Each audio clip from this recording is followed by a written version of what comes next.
Hi everyone, so welcome to today's story. For today's story I have chosen this one. It's called Slug Needs a Hug, mainly because of two reasons. One, there's a lot of rhyming in it and we're looking at rhyming in poetry at the moment. And also, actually it's quite poignant at the moment because I know a lot of people could do with a hug and there could be a lot more brightness in the world at the moment. I also found out something really interesting this morning. The author, Jean Willis, she wrote very recently a sequel to the Winnie the Pooh stories called The Best Beer in the World, and I didn't know that. And the drawings may look very similar because Tony Ross, the illustrator, also drew the Horrid Henry stories that I know a lot of you enjoy as well. So let's have a read.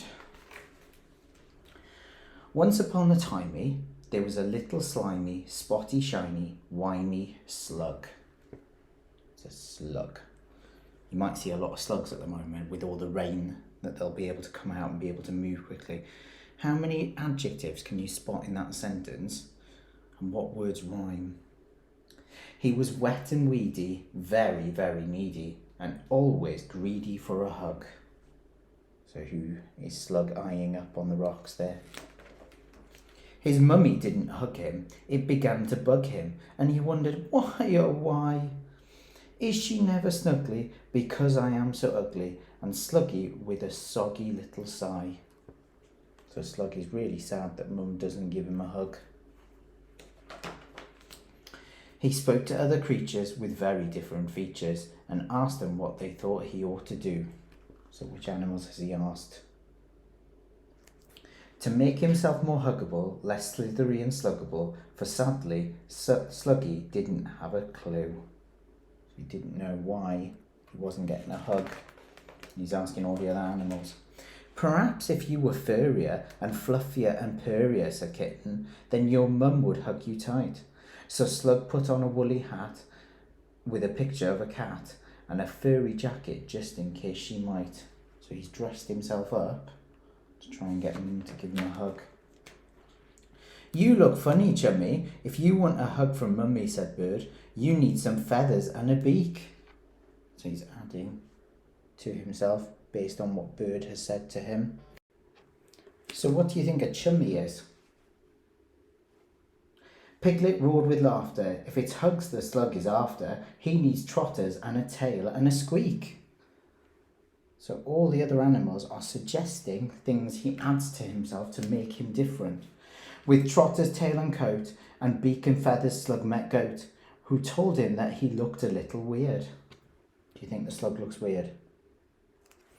If you want a hug, my friend, you need horns stuck on the end and get yourself a handsome goatee beard. So a beard like a goat. Maybe I should style my beard like that. Slug did as Goat suggested, and he sensibly invested in some horns and a moustache made of string. Looking weirder and weirder. Moth looked aghast and muttered, and he whispered as he fluttered, Slug, you need some wings, you silly little thing. Slug's going to have to add some wings to himself. Slug made himself a pair. He couldn't fly into the air. His slugs were scarlet petals from a rose. What's he used as his wings? Although he smelled delightful, Fox declared that he looked frightful and he'd never get a hug without a nose. Slug is having to add to himself again. Should I lose the beak, thought Slug, if I really want a hug? Would Mummy love me more with just a snout? There was very little space to wear them both upon his face, but Sluggy did in case of any doubt. But the slug looking very, very different to what he started as. Slug gazed into the brook at his astonishing new look and barely recognised his own reflection. If she didn't hug you now, then she never will, said Cow, as she gave the slug a head-to-tail inspection. So he looked at his reflection in the water and he can't even recognise himself. Hoping Cow was right, Slug chugged slowly home that night to show his mum his fabulous disguise. But after all he'd done, she didn't recognise her son. Mother, it's me, said Slug. Surprise! What do you think Mum is thinking right now? Do you think she wanted Slug to change? But I love you as you are. You're the sweetest slug by far, said Ma. You have been very greatly missed. You're beautiful and charming. If I could hug you, I'd hug you, darling. But alas, she had no arms, and so they kissed. So Mum has told Slug that he was perfect the way he was and he didn't have to change. And that is the end of the story.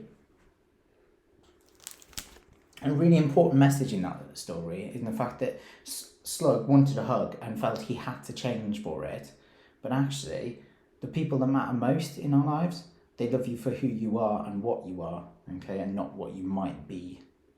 That's it for today, and I will see you soon for some more stories.